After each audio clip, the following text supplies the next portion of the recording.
Hello friends, मेरा नाम है रवि और आप सभी का मैं स्वागत करता हूं आपके अपने YouTube channel Ravi study IQ GK पर। फ्रेंड्स, आज मैं आपके लिए एसएससी जीडी एग्जाम की जो 5000 क्वेश्चन की मैंने सीरीज स्टार्ट करी हुई थी उसका पार्ट 2 वीडियो लेकर आ गया हूं। हर पार्ट में मैं आपको मोस्ट इंपॉर्टेंट क्वेश्चंस करवा रहा हूं। फ्रेंड्स, अगर आप ये सभी के सभी पार्ट अच्छे से देख लेते हो, एग्जाम में आपको ज़्यादातर क्वेश्चन इस वीडियो से देखने को मिल जाएगा। फ्रेंड्स, बिल्कुल चुनिंदा प्रश्न मैंने इस वीडियो में लिए हैं। तो चलिए हम शुरू कर लेते हैं पार्ट 2 का पहला क्वेश्चन। पहला क्वेश्चन है हमारा, लोनार झील किस राज्य में स्थित है? राइट आंसर हो जाएगा लोनार झील जो है ये महाराष्ट्र राज्य में स्थित है। और फ्रेंड्स, आपसे ना एग्जाम में क्वेश्चन पूछा जा सकता है कि जो लोनार झील है ना, इसे किस वर्ष रामसर स्थल की सूची में शामिल किया गया था? तो आपका आंसर होगा वर्ष 2020 में, मतलब नवंबर 2020 में इसे रामसर स्थल की सूची में शामिल किया गया था। और आपसे एग्जाम में एक और क्वेश्चन पूछा जाता है कि किस झील को क्रेटर झील भी कहते हैं? यहाँ पे लिख देता हूँ, किस झील को क्रेटर झील भी कहते हैं? तो आपका आंसर होगा लोनार झील, जो कि महाराष्ट्र राज्य में स्थित है। नेक्स्ट है हमारा क्वेश्चन, मीठे पानी की सबसे बड़ी झील कौन सी है?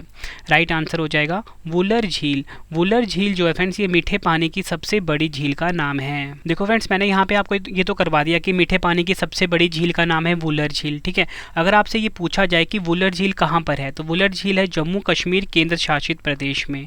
ठीक है, ये आपको पॉइंट याद रखना है, जम्मू कश्मीर में है वुलर झील।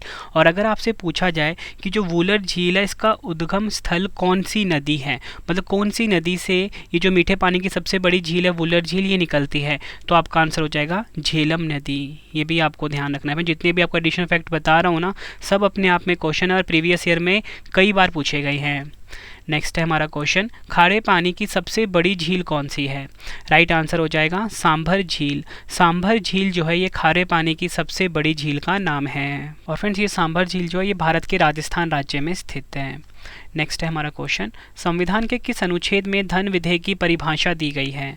राइट आंसर हो जाएगा अनुच्छेद 110। भारतीय संविधान का जो अनुच्छेद 110 है ना फ्रेंड्स, इसमें धन विधेयक की परिभाषा दी गई है। और फ्रेंड्स, अगर आपसे एग्जाम में ये पूछा जाए कि धन विधेयक को संसद के किस सदन में से पेश किया जा सकता है, तो आपका आंसर होगा सिर्फ लोकसभा में इसको पेश किया जा सकता है। ठीक है, ये फैक्ट भी आपको याद रखना, एग्जाम में पूछा जाता है। नेक्स्ट है हमारा क्वेश्चन, मूल कर्तव्यों का उल्लेख संविधान के किस भाग में है?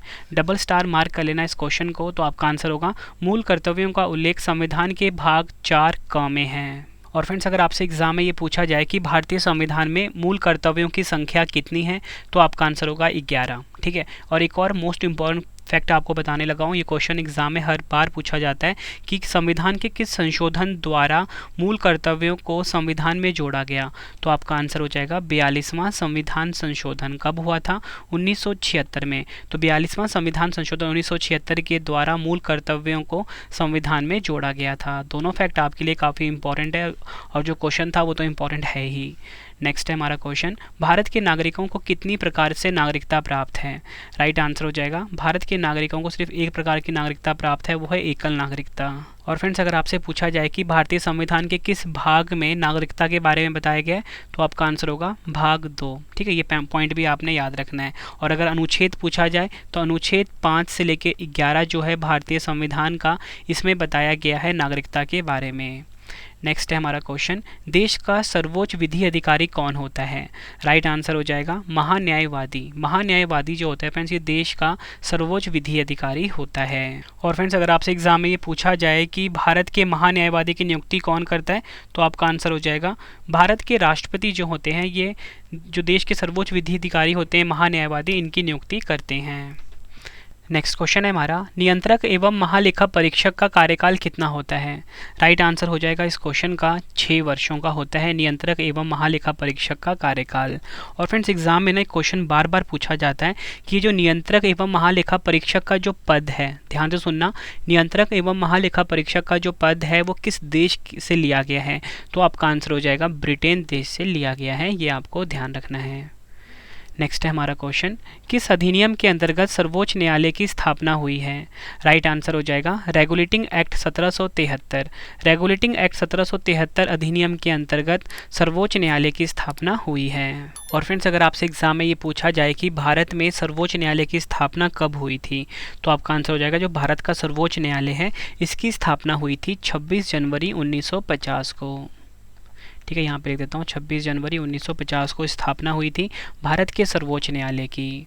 अगला क्वेश्चन है हमारा, पदार्थ की वह भौतिक अवस्था जिसका आकार एवं आयतन दोनों अनिश्चित हो क्या कहलाती है? तो राइट आंसर हो जाएगा उसे गैस कहा जाता है। गैस पदार्थ की वह भौतिक अवस्था है जिसका आकार एवं आयतन दोनों अनिश्चित हो। नेक्स्ट है हमारा क्वेश्चन, प्रोटॉन की खोज किसने की थी? राइट आंसर हो जाएगा रदरफोर्ड ने प्रोटॉन की खोज करी थी। और फ्रेंड्स एग्जाम में ना क्वेश्चन पूछा जाता है कि जो प्रोटॉन है इसमें कौन सा आवेश होता है, मतलब कौन सा चार्ज होता है, तो आपका आंसर होगा इसमें धनात्मक चार्ज होता है। धनात्मक को हम इंग्लिश में क्या बोलते हैं?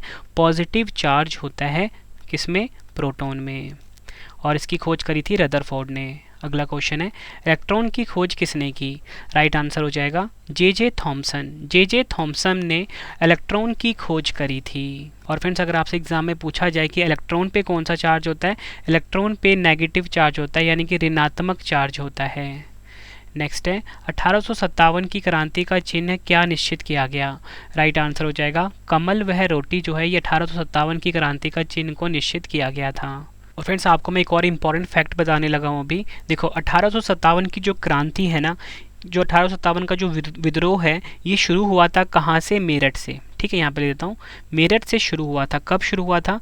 10 मई 1857। ठीक है, ये तो मैंने आपको बता दिया कि शुरू कब हुआ था और कहाँ से हुआ था। अगर आपसे एग्जाम में ये पूछा जाए कि ये जो है 1857 का विद्रोह ये समाप्त कब हुआ और कहाँ पे हुआ, तो मैं आपको बताना चाहता हूँ ग्वालियर में समाप्त हुआ। ठीक है, कहाँ पर? ग्वालियर में समाप्त हुआ। और कब समाप्त हुआ? 20 जून 1858। ठीक है, ये आपने ध्यान रखना है। नेक्स्ट है हमारा क्वेश्चन, मुस्लिम लीग का प्रथम अध्यक्ष कौन था? राइट आंसर हो जाएगा मुस्लिम लीग का प्रथम अध्यक्ष था आगा खान। नेक्स्ट है हमारा क्वेश्चन, लॉर्ड हार्डिंग द्वारा बंगाल का विभाजन कब रद्द हुआ? राइट आंसर हो जाएगा लॉर्ड हार्डिंग द्वारा बंगाल का जो विभाजन है ये वर्ष 1911 में रद्द हुआ था।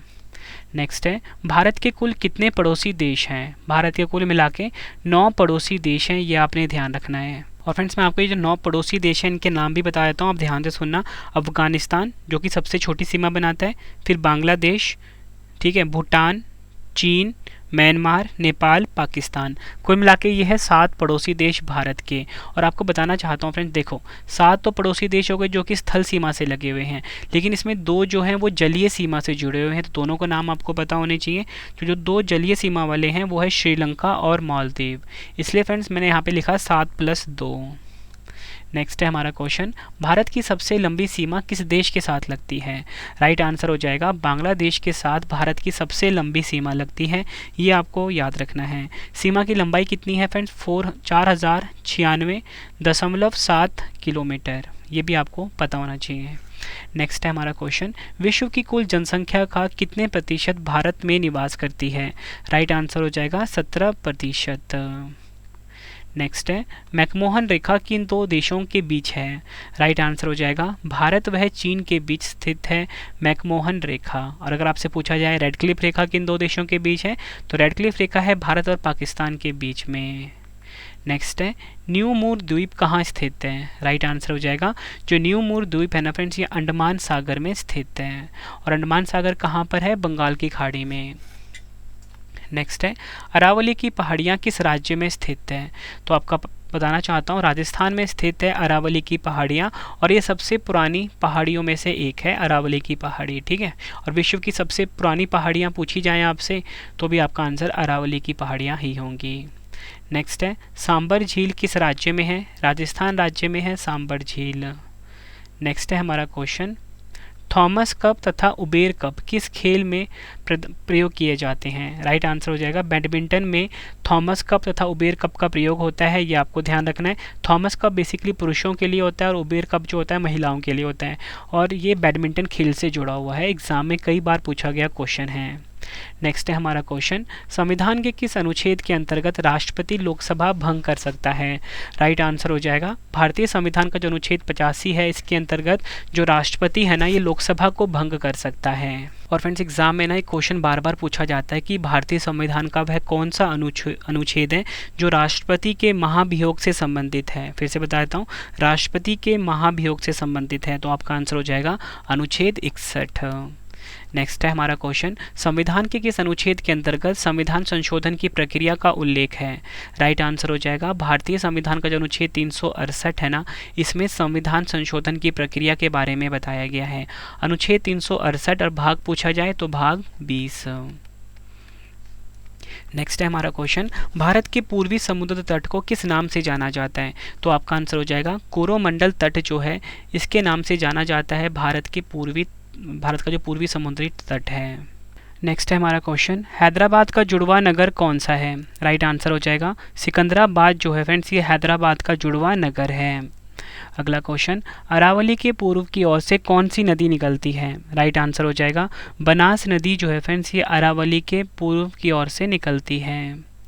नेक्स्ट है हमारा क्वेश्चन, नीलगिरी की पहाड़ियाँ किस राज्य में स्थित है? राइट आंसर हो जाएगा तमिलनाडु में स्थित है नीलगिरी की पहाड़ियाँ। मैंने आपको यही तो बता दिया कि नीलगिरी की जो पहाड़ियाँ हैं ये तमिलनाडु में हैं। और अगर आपसे पूछा जाए फ्रेंड्स नीले पर्वत के रूप में किन पहाड़ियों को जाना जाता है, तो नीले पर्वत की पहाड़ियों के रूप में जाना जाता है नीलगिरी की पहाड़ियों को। ये आपको ध्यान रखना है, एडिशनल फैक्ट है, काफ़ी इंपॉर्टेंट है एग्जाम के लिए। और अगर आपसे पूछा जाए कि वह कौन सी जनजाति है जो नीलगिरी पहाड़ियों की मूल निवासी है, तो आपका आंसर हो जाएगा टोडा जनजाति। ठीक है, दोनों फैक्ट आपको याद रखना है। टोडा जनजाति जो है ये बेसिकली कहाँ होती है? ये नीलगिरी की पहाड़ियों पर पाई जाती है। अगला क्वेश्चन, भारत का सबसे ऊंचा जलप्रपात कौन सा है? राइट आंसर हो जाएगा गरसोप्पा जलप्रपात, या बोल सकते हो जोग जलप्रपात जो है ये भारत का सबसे ऊंचा जलप्रपात है। नेक्स्ट है हमारा क्वेश्चन, गंगा नदी का उद्गम स्थल कौन सा है? राइट आंसर हो जाएगा गंगोत्री, उत्तराखंड जो है गंगा नदी का उद्गम स्थल है। नेक्स्ट है ताप्ती नदी का उद्गम स्थल क्या है? राइट आंसर हो जाएगा ताप्ती नदी का उद्गम स्थल है बैतूल जिला। कहाँ का है ये? मध्य प्रदेश का। नेक्स्ट है भारत की कौन सी नदी सुंदरवन डेल्टा बनाती है? राइट आंसर हो जाएगा गंगा व ब्रह्मपुत्र नदी जो है फ्रेंड्स ये जो है सुंदरवन डेल्टा बनाती है, ये आपको ध्यान रखना है। और फ्रेंड्स ये सुंदरवन डेल्टा है ना, ये दुनिया का विश्व का सबसे बड़ा डेल्टा है, जो कि बनाती कौन सी नदी है? गंगा व ब्रह्मपुत्र नदी। नेक्स्ट है सांगपो नदी किस राज्य से होकर भारत में प्रवेश करती है?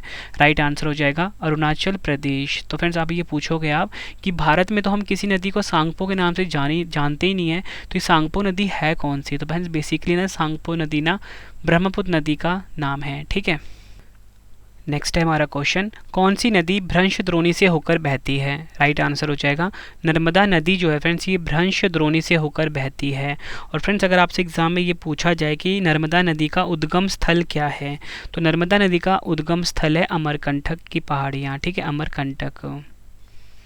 नेक्स्ट है हमारा क्वेश्चन, कौन सी नदी पश्चिम की ओर बहती है और अरब सागर में गिरती है? राइट आंसर हो जाएगा नर्मदा नदी। नर्मदा नदी जो है फ्रेंड्स ये पश्चिम की ओर बहती है और अरब सागर में गिरती है।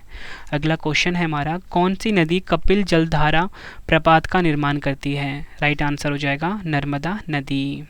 नेक्स्ट है हमारा क्वेश्चन, कौन सी नदी विश्व का सबसे बड़ा नदी द्वीप बनाती है? राइट आंसर हो जाएगा ब्रह्मपुत्र नदी। और जो नेक्स्ट क्वेश्चन करवाने से पहले फ्रेंड्स आप सभी के लिए गुड न्यूज़ है कि आपके रवि सर की जो ई बुक की वेबसाइट है www.ravibookspdf.com, गूगल पे जाके आपको सर्च करना है इस वेबसाइट को आपके रवि सर की जो करंट अफेयर्स की ई बुक है पूरे साल की 2023 की वो मिल जाती है। मतलब कम टाइम में आप पूरे करंट अफेयर का रिवीजन कर सकते हो और एग्जाम में आपके लिए बहुत ज़्यादा हेल्पफुल होगी ये ई बुक। इसी के साथ आपको बताना चाहता हूँ जीके की जो 25,000 क्वेश्चन वाली ई बुक है वो भी अवेलेबल हो चुकी है। साथ में ही पॉलिटी की ई book, history, general science, all subject की ई बुक आपको मिल जाती है। वेबसाइट है www.ravibookspdf.com। इसी के साथ एक और गुड न्यूज़ आपको देना चाहता हूँ कि मोबाइल एप्लीकेशन लॉन्च हो चुका है, रवि स्टडी IQ जीके नाम से है। गूगल प्ले स्टोर पर जाके फ्रेंड्स आप इस एप्लीकेशन को इंस्टॉल करिए, रवि स्टडी IQ जीके नाम से है। ठीक है फ्रेंड्स, तो चलिए अब हम नेक्स्ट क्वेश्चन पढ़ लेते हैं। सबसे बड़ा नदी द्वीप है ना, ये है माजुली। किस राज्य में है? असम राज्य में। ये भी आपको ध्यान रखना है। और जो बनाती है ब्रह्मपुत्र नदी। अगला क्वेश्चन है हमारा, इंदिरा पॉइंट का एक और नाम क्या है? राइट आंसर हो जाएगा पिगमिलियन पॉइंट जो है ये इंदिरा पॉइंट का एक और नाम है। नेक्स्ट है, लक्षद्वीप समूह के द्वीपों की उत्पत्ति किसके द्वारा हुई है? राइट आंसर हो जाएगा प्रवाल द्वारा। नेक्स्ट है, डंकन पास किसके मध्य स्थित है? राइट आंसर हो जाएगा डंकन पास जो है दक्षिण अंडमान और लिटिल अंडमान के पास स्थित है। नेक्स्ट है सतपुरा की पहाड़ियाँ किस राज्य में हैं? राइट आंसर हो जाएगा मध्य प्रदेश। मध्य प्रदेश में स्थित है सतपुरा की पहाड़ियाँ। नेक्स्ट है भारत की सबसे बड़ी तटीय झील कौन सी है? राइट आंसर हो जाएगा भारत की सबसे बड़ी तटीय झील का नाम है चिल्का झील। कहाँ पर है? ओडिशा में। नेक्स्ट है वुलर झील भारत के किस केंद्र शासित प्रदेश में है? आपका आंसर सही होगा वुलर झील जो है ये जम्मू कश्मीर में है। नेक्स्ट क्वेश्चन जोग जलप्रपात का नया नाम क्या है? राइट आंसर हो जाएगा महात्मा गांधी जलप्रपात जो है ये जोग जलप्रपात का नया नाम हो गया है। और फ्रेंड्स अगर आपसे पूछा जाए कि ये जो जोग जलप्रपात है ये किस राज्य में है तो आपका आंसर होगा जोग जलप्रपात जो है ये कर्नाटक राज्य में है। किस नदी के ऊपर है? शरावती नदी के ऊपर। ये भी फैक्ट आपने ध्यान रखना है, शरावती नदी के ऊपर। नेक्स्ट है धुआंधार जलप्रपात किस नदी पर है? राइट आंसर हो जाएगा धुआंधार जलप्रपात जो है ये नर्मदा नदी के ऊपर स्थित है। अगला क्वेश्चन नर्मदा नदी जो अमरकंटक से उद्गीत होती है वह किस राज्य में है? आपका आंसर हो जाएगा मध्य प्रदेश राज्य में। नेक्स्ट है हमारा क्वेश्चन हिमाचल प्रदेश में किस नदी को चंद्रभागा के नाम से भी जाना जाता है? राइट आंसर हो जाएगा चिनाब नदी को चंद्रभागा के नाम से भी जाना जाता है। अगला क्वेश्चन कौन सी नदी बंगाल का शोक कही जाती है? राइट आंसर हो जाएगा दामोदर नदी जो है फ्रेंड्स इसे बंगाल का शोक कहा जाता है। नेक्स्ट है नो ट्रम्प शब्द किस खेल से संबंधित है? आपका आंसर हो जाएगा नो ट्रम्प शब्द जो है ये ब्रिज खेल से संबंधित है। अगला क्वेश्चन भारत के प्रथम क्रिकेट कप्तान कौन थे? राइट आंसर हो जाएगा CK नायडू जो हैं ये भारत के प्रथम क्रिकेट कप्तान थे। नेक्स्ट है टाइम आउट शब्द किस खेल से संबंधित है? टाइम आउट शब्द जो है ये क्रिकेट खेल से संबंधित है। अगला क्वेश्चन एशियाई खेल सर्वप्रथम कब और कहाँ आयोजित हुए थे? तो आपको बताना चाहता हूँ एशियाई खेल जो सबसे पहले 1951 में आयोजित हुए थे। कहाँ पर? भारत की राजधानी दिल्ली में। नेक्स्ट है हमारा क्वेश्चन मर्डेका कप किस खेल से संबंधित है? आपका आंसर हो जाएगा फुटबॉल खेल से संबंधित है मर्डेका कप। अगला क्वेश्चन भारतीय संविधान की संशोधन प्रक्रिया किस देश के संविधान से प्रभावित है? राइट आंसर हो जाएगा दक्षिण अफ्रीका। अगला क्वेश्चन भारतीय संविधान में 9वीं अनुसूची परिवर्तित हुई? राइट आंसर हो जाएगा प्रथम संशोधन के द्वारा। नेक्स्ट है हमारा क्वेश्चन, फिर नेक्स्ट क्वेश्चन यहाँ से स्टार्ट होगा, ठीक है। धार्मिक स्वतंत्रता का अधिकार किस अनुच्छेद में है? राइट आंसर हो जाएगा धार्मिक स्वतंत्रता का अधिकार जो है अनुच्छेद 25 में दिया गया है। नेक्स्ट है हमारा क्वेश्चन मौलिक अधिकारों को जारी करने के लिए रिट कहाँ जारी की जाती है? राइट आंसर हो जाएगा मौलिक अधिकारों को जारी करने की जो रिट है ना उच्चतम न्यायालय में जारी की जाती है। एग्जाम में कई बार पूछा गया है। फ्रेंड्स आपको क्वेश्चन का लेवल देख के पता लग रहा हो ना कि सभी क्वेश्चन जो है एग्जाम ओरिएंटेड है फ्रेंड्स। और आपको बताना चाहता हूँ कि अगर आप SSC GD एग्ज़ाम की तैयारी कर रहे हो या किसी भी SSC एग्ज़ाम की तैयारी कर रहे हो, हमारी जो करंट अफेयर्स की ई बुक है, आपके रवि सर की जो करंट अफेयर्स की ई बुक है, साथ में GK की जो ई बुक है हमारी वेबसाइट पे अवेलेबल है www.ravibooks.pdf.com। मैं आपको बता चुका हूँ, उस वेबसाइट से जाके आप बाय कर सकते हो। और इसी के साथ मोबाइल एप्लीकेशन ज़रूर इंस्टॉल कर लेना अपने फ़ोन में डेली करंट अफेयर्स का क्विज लगाने के लिए, साथ में कोई भी वीडियो कोर्स अगर आपको बाय करना है तो। नेक्स्ट है संपत्ति के मौलिक अधिकार को किस संशोधन द्वारा समाप्त किया गया? राइट आंसर हो जाएगा 44वां संविधान संशोधन के द्वारा। संपत्ति का जो मौलिक अधिकार है फ्रेंड्स इसे 44वें संविधान संशोधन के द्वारा समाप्त कर दिया गया। नेक्स्ट है संविधान के किस अनुच्छेद में मंत्रिमंडल शब्द का प्रयोग संविधान में एक बार हुआ है? राइट आंसर हो जाएगा अनुच्छेद 352। भारतीय संविधान का जो अनुच्छेद 352 है फ्रेंड, इसमें मंत्रिमंडल शब्द का प्रयोग एक बार हुआ है, ठीक है। मतलब कि पूरे संविधान में ना सिर्फ एक ही बार मंत्रिमंडल शब्द का प्रयोग हुआ है, वो हुआ है अनुच्छेद 352 में। एग्जाम का मोस्ट फेवरेट क्वेश्चन है। और ये जो संपत्ति का मौलिक अधिकार है ना, ये जो समाप्त हुआ 44वां संविधान संशोधन के द्वारा जो कि 1978 में हुआ था, ये भी एग्जाम के लिए काफ़ी इंपॉर्टेंट है। नेक्स्ट है हमारा क्वेश्चन संविधान लागू होने के समय समवर्ती सूची में कितने विषय थे? राइट आंसर हो जाएगा समवर्ती सूची में कुल विषय थे 47। और फ्रेंड्स एग्जाम में ना क्वेश्चन बार बार पूछा जाता है कि जो भारतीय संविधान है इसमें समवर्ती सूची की जो संकल्पना है ये किस देश के संविधान से उधार ली गई है। फिर से बता रहा हूँ आपको मैं, क्वेश्चन पूछा जाता है कि भारतीय संविधान में समवर्ती सूची की जो संकल्पना है वो किस देश के संविधान से उधार ली गई है? तो आपका आंसर होगा फ्रेंड्स ऑस्ट्रेलिया, ठीक है। ये आपको ध्यान रखना है। अगला क्वेश्चन है हमारा, भाषाई आधार पर राज्यों का पुनर्गठन किस वर्ष किया गया? तो आपका आंसर होगा, भाषाई आधार पर राज्यों का जो पुनर्गठन था 1956 ईस्वी में हुआ था। और जो पहला राज्य जो भाषाई आधार पर जिसका निर्माण हुआ था वो कौन सा था? आंध्र प्रदेश। ये भी आपको ध्यान रखना है। नेक्स्ट है हमारा क्वेश्चन, कौन सी अनुसूची में 22 भाषाओं को मान्यता दी गई? तो राइट आंसर हो जाएगा 8वीं अनुसूची। भारतीय संविधान का जो 8वीं अनुसूची है ना, इसमें 22 भाषाओं को मान्यता दी गई है। और फ्रेंड्स, आपसे एग्जाम में अगर ये पूछा जाए कि भारतीय संविधान की किस अनुसूची में पंचायती राज व्यवस्थाओं का प्रावधान है, फिर से बता देता हूँ, पंचायती राज व्यवस्थाओं का प्रावधान है, तो आपका आंसर हो जाएगा 11वीं अनुसूची। ये भी आपको ध्यान रखना है, दोनों क्वेश्चन एग्जाम में कई बार पूछे गए हैं। अगला क्वेश्चन है हमारा, राज्य पुनर्गठन आयोग के अध्यक्ष कौन थे? राइट आंसर हो जाएगा फजल अली। फजल अली जो थे फ्रेंड्स, ये राज्य पुनर्गठन आयोग के अध्यक्ष थे। नेक्स्ट है, मौलिक अधिकारों में संशोधन का अधिकार किसको है? राइट आंसर हो जाएगा, मौलिक अधिकारों में संशोधन का जो अधिकार है ये संसद के पास है। नेक्स्ट है, B.R. अम्बेडकर ने किसे संविधान का हृदय एवं आत्मा की संज्ञा दी? राइट आंसर हो जाएगा संवैधानिक उपचारों का अधिकार। B.R. अम्बेडकर ने संविधान का हृदय एवं आत्मा की संज्ञा किसे दी है? संवैधानिक उपचारों के अधिकार को। अगला क्वेश्चन है हमारा, भारतीय संविधान में नागरिकता संबंधी अधिकार किस अनुच्छेद में दिए गए हैं? तो राइट आंसर हो जाएगा अनुच्छेद 5 से 11। ये आपको ध्यान रखना है। और मैं आपको बता चुका हूँ कि भाग कौन सा है जिसमें नागरिकता के बारे में बताया गया है, तो वो है भाग 2।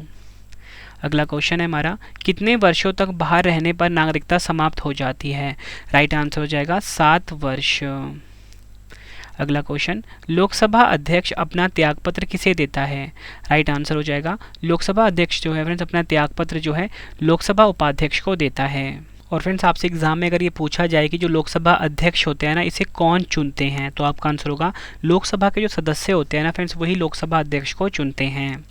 अगला क्वेश्चन, कोई विधेयक वित्त विधेयक है या नहीं, या बोल सकते हो कोई विधेयक जो है धन विधेयक है या नहीं, इसका निर्णय कौन करता है? राइट आंसर हो जाएगा लोकसभा स्पीकर। नेक्स्ट है हमारा क्वेश्चन, भारत की प्रथम महिला लोकसभा अध्यक्ष कौन है? राइट आंसर हो जाएगा भारत की प्रथम महिला लोकसभा अध्यक्ष का नाम है मीरा कुमार। अगला क्वेश्चन है हमारा, महान्यायवादी की नियुक्ति किस अनुच्छेद के अंतर्गत की जाती है? राइट आंसर हो जाएगा अनुच्छेद 76 के अंतर्गत महान्यायवादी की नियुक्ति जो है ये की जाती है। नेक्स्ट है, नियंत्रक एवं महालेखा परीक्षक की नियुक्ति कौन करता है? राइट आंसर हो जाएगा भारत के राष्ट्रपति जो होते हैं ये नियंत्रक एवं महालेखा परीक्षक की नियुक्ति करते हैं। नेक्स्ट है, निर्वाचन आयोग का गठन कौन करता है? राइट आंसर हो जाएगा निर्वाचन आयोग का गठन करते हैं भारत के राष्ट्रपति। नेक्स्ट है, परिसीमन आयोग का अध्यक्ष कौन होता है? राइट आंसर हो जाएगा परिसीमन आयोग का अध्यक्ष होता है मुख्य निर्वाचन आयुक्त। नेक्स्ट है, संविधान का संरक्षक वह व्याख्याकार कौन है? राइट आंसर हो जाएगा संविधान का संरक्षक वह व्याख्याकार है सर्वोच्च न्यायालय। अगला क्वेश्चन है, भारत के किस न्यायालय में न्यायाधीशों की संख्या सबसे अधिक है? राइट आंसर हो जाएगा इलाहाबाद उच्च न्यायालय। इलाहाबाद उच्च न्यायालय में न्यायाधीशों की संख्या सबसे अधिक है। नेक्स्ट है, सूर्य से आने वाली पैराबैंगनी विकिरणों को अवशोषित करने वाली गैस कौन सी है? राइट आंसर हो जाएगा ओजोन। अगला क्वेश्चन, किसका वाष्प दाब सबसे कम तथा गलनांक सर्वाधिक होता है? राइट आंसर हो जाएगा टंगस्टन का। अगला क्वेश्चन है हमारा, पदार्थ की वह भौतिक अवस्था जिसका आकार एवं आयतन दोनों निश्चित हों क्या कहलाती है? राइट आंसर हो जाएगा ठोस कहलाती है, यानी कि सॉलिड। अगला क्वेश्चन, पदार्थ की वह भौतिक अवस्था जिसका आकार अनिश्चित एवं आयतन निश्चित हो। फिर से बता रहा हूँ, पदार्थ की वह भौतिक अवस्था जिसका आकार अनिश्चित हो एवं आयतन निश्चित हो क्या कहलाती है? लिक्विड कहलाती है। ठीक है, और अगर आकार एवं आयतन दोनों निश्चित हो तो क्या कहलाती है? ठोस कहलाती है। और अगर आकार भी अनिश्चित हो, आयतन भी अनिश्चित हो, तो उसे मैंने आपको ऊपर क्वेश्चन करवाया था, उसे गैस कहते हैं। नेक्स्ट है हमारा क्वेश्चन, किसी तत्व का परमाणु क्रमांक किसके बराबर होता है? राइट आंसर हो जाएगा किसी तत्व का जो परमाणु क्रमांक होता है ना, वो परमाणु क्रमांक जो होता है इलेक्ट्रॉन और प्रोटॉन के बराबर होता है। नेक्स्ट है, एवोगैड्रो संख्या का आंकिक मान क्या है? राइट आंसर हो जाएगा एवोगैड्रो संख्या का जो आंकिक मान है वो है 6.023 मल्टीप्लाई 10 की पावर 23। 6.0 इस तरीके से लिखेंगे, 23 मल्टीप्लाई 10 की पावर 23, ये होता है एवोगैड्रो की वैल्यू। अगला क्वेश्चन है, देखो फ्रेंड्स, इसको हम कुछ इस तरीके से लिखेंगे। 92 यूरेनियम की बात हो रही है, ठीक है। एटॉमिक नंबर 92, मास नंबर कितना 35, 235 आएगा यहाँ पे, ठीक है। यहाँ पे 235 आएगा। तो में प्रोटॉन की संख्या क्या होगी? तो आपको पता है कि जितने जो एटॉमिक नंबर होता है ना उसमें उतने ही प्रोटॉन होते हैं, तो कितना 92। ऊपर मैंने आपको करवाया था, देखो जो परमाणु क्रमांक होता है उतना ही उसमें प्रोटॉन होता है। तो यहाँ से आपको थोड़ा सा हिंट भी मिल गया कि 92 इसका एटॉमिक नंबर था, तो इतना ही इसमें क्या होगा, प्रोटॉन की संख्या होगी, मतलब 92 ही। नेक्स्ट है हमारा क्वेश्चन, परम शून्य ताप कितना होता है? राइट आंसर हो जाएगा 273 डिग्री सेल्सियस। अगला क्वेश्चन, आदर्श गैस समीकरण कौन सी है? राइट आंसर हो जाएगा PV = nRT। PV = nRT जो है ये आदर्श गैस समीकरण है। नेक्स्ट है हमारा क्वेश्चन, भारतीय राष्ट्रीय कांग्रेस का प्रथम मुस्लिम प्रेसिडेंट कौन था? राइट आंसर हो जाएगा बदरुद्दीन तैयबजी। बदरुद्दीन तैयबजी जो है ये भारतीय राष्ट्रीय कांग्रेस का प्रथम मुस्लिम प्रेसिडेंट था। अगला क्वेश्चन, गदर पार्टी का संस्थापक नेता कौन थे? आंसर हो जाएगा लाला हरदयाल जो है ये गदर पार्टी के संस्थापक नेता थे। नेक्स्ट है, मार्ले मिंटो रिफॉर्म्स किस वर्ष हुआ? राइट आंसर हो जाएगा 1909 ईस्वी में मार्ले मिंटो रिफॉर्म्स जो है ये हुआ था। नेक्स्ट है, महात्मा गांधी को सर्वप्रथम राष्ट्रपिता किसने कहा था?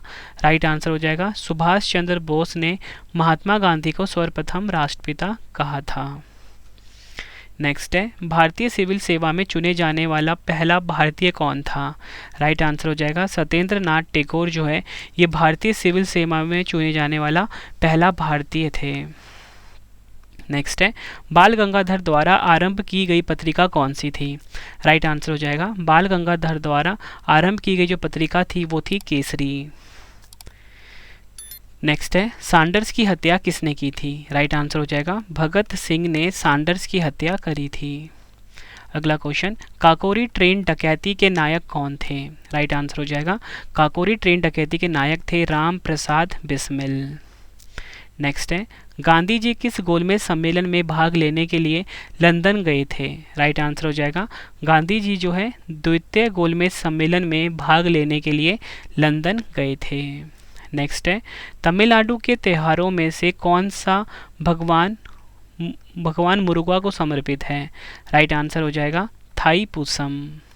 ये क्वेश्चन एग्जाम के लिए काफ़ी इंपॉर्टेंट है। अगला क्वेश्चन है, पाथवे टू गॉड नामक पुस्तक के लेखक कौन है? राइट आंसर हो जाएगा महात्मा गांधी जी। नेक्स्ट है हमारा क्वेश्चन, काजू उगाने के लिए किस प्रकार की मृदा सबसे उपयुक्त होती है? यानी किस प्रकार की मिट्टी सबसे उपयुक्त होती है? लाल लैटराइट मृदा। नेक्स्ट है, कौन सा शहर सरयू नदी के तट पर स्थित है? राइट आंसर हो जाएगा अयोध्या शहर जो है ये सरयू नदी के तट पर स्थित है। नेक्स्ट है, किस भारतीय राज्य में प्रसिद्ध पर्यटन स्थल पंबन द्वीप स्थित है? राइट आंसर हो जाएगा तमिलनाडु। अगला क्वेश्चन, सरिस्का बाघ अभ्यारण्य कहाँ स्थित है? राइट आंसर हो जाएगा राजस्थान में स्थित है सरिस्का बाघ अभ्यारण्य। फ्रेंड्स, अब आपके लिए टेस्ट आ गया है जिसका आंसर आपने कमेंट बॉक्स में देना है। 100 इंपॉर्टेंट क्वेश्चंस करवाए मैंने आपको पार्ट 2 में, ठीक है। पार्ट 1 ऑलरेडी आ चुका है, ठीक है, वो भी आप ज़रूर देख लेना।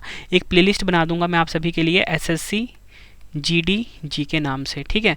तो आप प्लेलिस्ट को ज़रूर विजिट करना, वहाँ पे आपको सभी सारे पार्ट्स मिल जाएंगे, ठीक है। सारे पार्ट जरूर देख के जाना फ्रेंड्स। एग्जाम में ना 90% से ज़्यादा क्वेश्चन आपको डायरेक्टली देखने को मिल जाएंगे आपको आपके रवि सर की वीडियो से। बाकी रिवीजन के लिए आप हमारी करंट अफेयर्स की जो ई-बुक है ना और साथ में ही GK की जो ई-बुक है वो ज़रूर बाय कर लेना ताकि आपको एग्ज़ाम से पहले आपकी अच्छे से तैयारी हो जाए, ठीक है। फ्रेंड्स, अब आप सभी के लिए एक क्वेश्चन का टेस्ट आ गया है। टेस्ट का आंसर आपने कमेंट बॉक्स में देना है। क्वेश्चन है, लोनार झील किस राज्य में स्थित है? 4 ऑप्शन है आपके पास। तो फ्रेंड्स, आपने अपना आंसर जो है कमेंट बॉक्स में देना है। वीडियो कैसी लगी आपने फीडबैक भी ज़रूर देना है। उम्मीद करता हूँ फ्रेंड्स आपको वीडियो की क्वालिटी, वीडियो कंटेंट और आपके रवि सर की मेहनत पसंद आई होगी। वीडियो अगर आपको पसंद आई है फ्रेंड्स, वीडियो को लाइक और शेयर ज़रूर करें। कमेंट बॉक्स में अपना फीडबैक भी दें कि वीडियो कैसी लगी है, ठीक है। और आपको अभी बता देता हूँ कि आपके रवि सर की जो ई-बुक की वेबसाइट है वो है www.ravibooks.pdf.com। pdf.com। ठीक है, इस वेबसाइट पे आपको जाना है। यहाँ पे आपको रवि सर की जो करंट अफेयर्स की ई बुक है, geography, polity, history, GK, all subject की ई बुक मिल जाती है। मतलब कम टाइम में आप किसी भी एग्जाम की तैयारी कर सकते हो आपके रवि सर की ई बुक के द्वारा। ठीक है, इस वेबसाइट पे आप विजिट करिए, गूगल पे आपको ये वेबसाइट मिल जाएगा। मोबाइल एप्लीकेशन भी जरूर इंस्टॉल कर लेना। वहाँ पे आपको फ्रेंड्स डेली करंट अफेयर्स का क्विज लगा सकते हो, करंट अफेयर्स जीके का क्विज लगा सकते हो, साथ में कोई भी अगर आपको वीडियो कोर्स चाहिए जीके का वो भी आपको मिल जाता है वहाँ पे। ठीक है फ्रेंड्स, तो चलिए अब हम मिलते हैं नेक्स्ट वीडियो में। Thank you and wish you all the best.